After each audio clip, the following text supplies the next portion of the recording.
Good morning mga idol! Handa na salo-salo tayo hapunan ay masaya. Ang bawat ulam lagi special.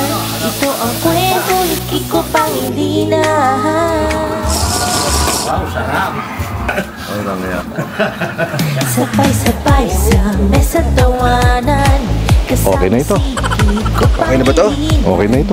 Luto niya'y tunay na dalay pag-asa. Kahit